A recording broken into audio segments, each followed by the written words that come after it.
आला श्रावण श्रावण दारी हिरवाईचं तोरण।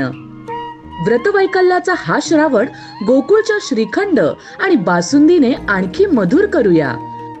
जो प्रकार घडला त्या प्रकाराचं उगमस्थान हे कोल्हापुरातून असावं असं मला जाणवतं। अगदी खात्रीशीर आणि छत्रपती शिवाजी महाराज यांची शक्तिपूर्वक मी सांगतो, माझ्या बोलण्यावर जनतेनं विश्वास ठेवावा। कोल्हापूर शहरामध्ये अर्ध शिवाजी महाराजांचा पुतळा शिवाजी पेठेमध्ये त्याचं सुशोभीकरण 33 ते 40 लाख ते 45 लाख निधीमध्ये मी करून दाखवतो। आपण जर कोल्हापूर वासियांनी जर एक फेरी मारून पाहिली आणि आता माझ्या मागे जो पुतळा दिसतो हा कोल्हापूर शहरातला ऐतिहासिक छत्रपती शिवाजी महाराजांचा पुतळा आहे। याच्या भोवतीनं जर तुम्ही शूटिंग केलं किंवा कोल्हापूर वासियांनी शहानिशा करून बघितली तर त्यामध्ये तुम्हाला तफावत दिसेल। 2 ते 2.25 कोटी रुपये ह्या सुशोभीकरणाला खर्च केलेले आहेत आणि अर्ध शिवाजी महाराजांच्या पुतळ्याचा 40 लाख निधीमध्ये अतिशय याच्यापेक्षाही दिमाखात आणि देखणं सुशोभीकरण झाले। सांगण्याचं तात्पर्य इतकंच, जे कोण सत्ताधारी आहेत त्यांनी छत्रपती शिवाजी महाराजांच्या पुतळ्याच्या निधीमध्ये देखील स्वतःच्या घरचा आणि स्वतःचा विकास करणं सोडलेलं नाही, हे यातून दिसून येतं आणि सत्यता आहे।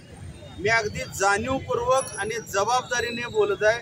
अगदी तशाच पद्धतीनं मालवणमध्ये घडलेला हा प्रकार असावाच, जेणेकरून निधी भरघोस दाखवायचा आणि काम करायचं 20 लाखाचा आणि 25 लाख निधीमध्ये, त्याचा हा परिणाम आहे। छत्रपती शिवाजी महाराज हे स्वर्ग लोकातून वरून खाली पाहत आहेत आणि यांना नरकात घातल्याशिवाय, ह्या सरकारला नरकात घातल्याशिवाय छत्रपती शिवाजी महाराज देखील शांत बसतील असं मला वाटत नाही। आणि महाराष्ट्र राज्यातील तमाम शिवप्रेमी यांना यांची या निवडणुकीमध्ये जागा दाखवतील अशीच मी आशा व्यक्त करतो।